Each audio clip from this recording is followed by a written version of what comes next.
Bienvenidos a la visión semanal de los mercados nacionales, en donde hablaremos del comportamiento del dólar, cobre y bolsa chilena, el comportamiento de los multifondos, qué podemos esperar y, como siempre, preguntas y respuestas. Pero antes, invitarlos a que nos sigan en nuestro canal de YouTube y también en Spotify, en nuestro nuevo podcast que se llama Mente de Inversionista. Síganos, escúchennos, ya hay más de 4 capítulos, muy bueno, muy buena recepción, muchos comentarios también al respecto de felicitación, así que estamos contentísimos. Seguiremos sacando nuevos episodios todos los martes y también, por supuesto, nos pueden seguir en otras redes sociales como Instagram y Twitter en @cetricio, @somospatrimon. El IPSA se recuperó un poquito la última semana de la mano de lo que está haciendo también las bolsas internacionales. De todas formas, la bolsa norteamericana está muy sólida, muy fuerte y el IPSA le ha costado este inicio de año un poquito más. El dólar ha seguido subiendo con mucha fuerza. La última semana 2,4% arriba y al parecer se acerca rápidamente a los 990 mil pesos, que es el próximo nivel importante a vigilar. El dólar en Brasil muy estable en las últimas semanas, no cambia eso. El dólar index sube levemente y el cobre cae con fuerza un 3,6% la última semana. La noticia más importante de la última semana fue el IPC, que salió muy por sobre lo esperado, un 0,7% cuando se esperaba un 0,4% aproximadamente, y lo que ocurrió es que cambió los parámetros, cambió el cálculo de este IPC, por lo tanto de esa manera hay algunas variaciones importantes en esta lectura, pero que de hecho, teniendo en consideración esta nueva canasta del IPC que se acaba de actualizar, deberíamos tener inflación incluso más baja de lo que hemos visto en el último tiempo, considerando estas nuevas ponderaciones, que esto se hace cada cierto tiempo. Entonces la verdad que la inflación ya, a pesar del dato que fue malo, fue muy sobre la expectativa, hay consenso absoluto de que la inflación está ya bastante controlada y que va a ir cayendo a un 3% en los próximos 12 meses en el cierre del año 2024. Así que fue solamente un dato que llamó la atención, pero rápidamente el mercado se da cuenta y por lo tanto no tuvo mayor impacto en el dólar, que inicialmente debería haberlo hecho caer. De hecho, las primeras transacciones ese día cayó el dólar un poquito, pero terminó subiendo y en la semana termina rompiendo con fuerza los 950, 955 pesos, ya en los 970, y podría ir a buscar, como decíamos anteriormente, los 990 o los 1000 pesos, que son los próximos niveles importantes. Esto responde principalmente a las velocidades de crecimiento entre Chile y Estados Unidos. Estados Unidos sigue muy sólido, por lo tanto no tiene necesidad de bajar tasas,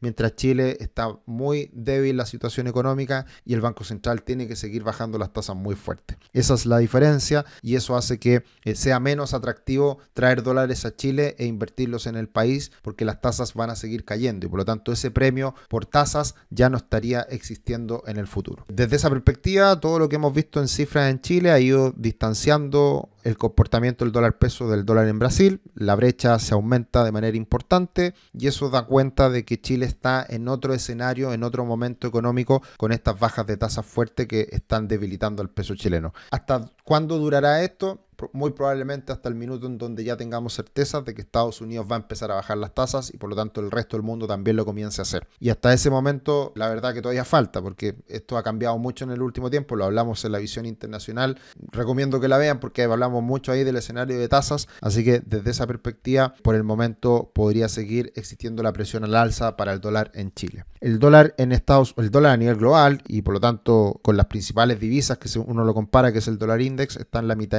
mitad de esta lateralización y por lo tanto muy probablemente esta semana vamos a tener cambios importantes a partir del dato de inflación que se conocerá en Estados Unidos. Así que veremos si es que vuelve a bajar, a caer hasta la zona más cercana a 100 o sigue el impulso y va a buscar la parte superior en 105, 106, 107, que son los niveles por arriba como resistencia, como objetivo. El cobre cayó con fuerza la última semana y de todas formas todavía se está apoyando en este soporte que es importante y que podría todavía aguantar esta reciente caída y la debilidad que hemos visto en China, que ha sido noticia y que ha impactado fuertemente el cobre. Así que veremos cómo evoluciona el cobre hoy día en 3,70, si es que va a buscar nuevamente la zona de $4 la libra o si sigue buscando la parte inferior que está más bien cercana a los $3,05 la libra. Tu futuro comienza hoy. Conoce la primera plataforma de planificación financiera de Chile, crea tu cuenta gratis y obtén una gift card de 25.000 pesos para comprar alguno de nuestros cursos. Vienen 2 cursos muy interesantes, renta fija y luego tributación para inversionistas. Así que estén muy atentos porque pueden aprovechar precisamente esta gift card para comprar cualquiera de los cursos que tenemos nosotros en la plataforma o en el futuro los cursos que estaremos lanzando. El IPSA muy estable en las últimas semanas, prácticamente plano, y el gráfico la verdad que se mantiene. Por arriba la zona de resistencia, 6.200 puntos puntos aproximadamente. Por abajo 5.007,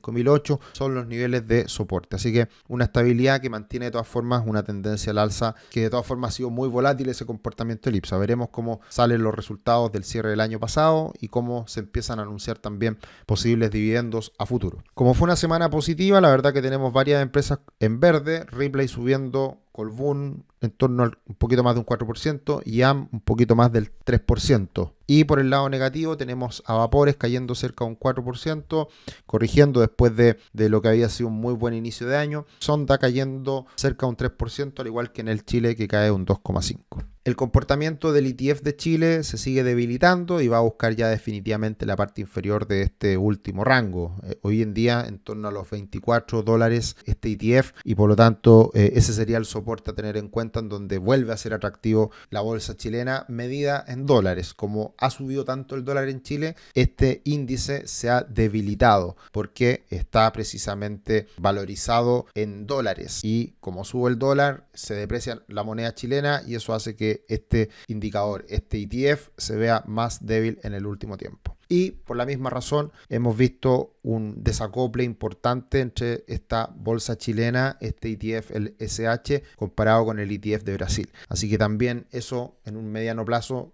como siempre lo decimos, pasa a ser más atractivo, porque esa brecha en algún minuto se tiene que cerrar. Lo más probable es que la bolsa chilena se recupere versus que la bolsa de Brasil caiga tan fuerte en un contexto internacional que está muy positivo para los mercados. Y como hemos visto, un repunte importante en la bolsa norteamericana, subiendo más de un 5% en estos primeras semanas. También mercados muy positivos. Tenemos que el multifondo A sube con fuerza la última semana, también apoyado por el alza del dólar. Así que ya en el año vemos un alza del 3,8%. El multifondo C, como siempre, el equilibrio, subiendo en el año un 1,6%. La última semana un poquito más de un 1%. Y el multifondo E un poquito más débil, porque uno de los instrumentos que ha estado más débil precisamente en el último tiempo es la renta fija de largo plazo, que después del gran rally que tuve hacia fines del año pasado vimos una corrección, eso por la postergación de baja de tasas en Estados Unidos, y eso es lo que ha terminado impactando la renta fija tanto en Chile como en el mundo, y por eso algo más débil el fondo E. ¿Qué podemos esperar de cara a los próximos días, próximas semanas? Bueno, la inflación, como decíamos anteriormente, está controlada y las expectativas son de que se mantenga la inflación muy bajita. Esa es la proyección precisamente para los plazos más largos de 12 meses, 24 meses, que está anclada esta expectativa de inflación en el 3%, y eso ya es muy positivo. Y eso va de la mano también con que existen altas expectativas de que el Banco Central siga bajando las tasas con fuerza. La tasa hoy día está en el 7,25 y se espera en la próxima reunión que baje al 6,25, es decir, vuelva a bajar en 100 puntos base. ¿Y cómo terminaría el año 2024? Con una tasa en 4,25. O sea, vienen varias bajas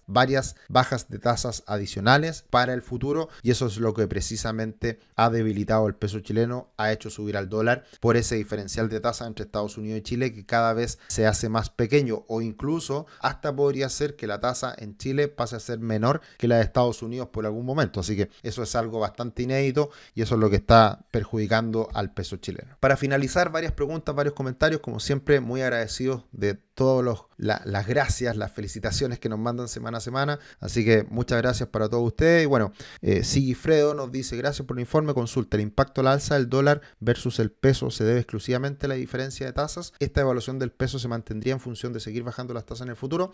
Así es, creemos que es el impacto mayor. Ese impacto mayor responde también a la situación económica en Chile, que es débil, y eso se manifiesta en menores tasas. Así que el diferencial de tasas es de cierta manera el resultado de lo que hay detrás de las economías de Estados Unidos y Chile. Y como decía anteriormente, creemos que hasta que el dólar en el mundo no se debilite en función de las expectativas de baja de tasa ya definitiva en Estados Unidos, hasta que eso no ocurra, es probable que el dólar siga esta evolución al alza, y en el corto plazo, desde un punto de vista técnico, tiene potencial a ir a buscar los 9.90 o 1.000 pesos, que serían el techo en el corto plazo eventualmente a buscar. Andrés, hola, consulta, ¿puedes comentar sobre Sokimich, que ha bajado tanto estos días? Bueno, entiendo que está relacionado principalmente a la caída del litio en las últimas semanas. También hemos visto caída en otros commodities, lo vimos en el caso del cobre, así que puede ser esa una razón. La verdad que nosotros no hacemos seguimiento específico de acciones, sino que miramos más bien los mercados en su conjunto y por principales índices y fondos. Sebastián, hola Sergio, no sé si lo han estado pensando, pero quizás sería una gran idea hacer una visión de los mercados trimestral, quizás a modo de resumen del periodo. Sí, es una buena opción. Nosotros hoy día hacemos una visión mensual, entiendo,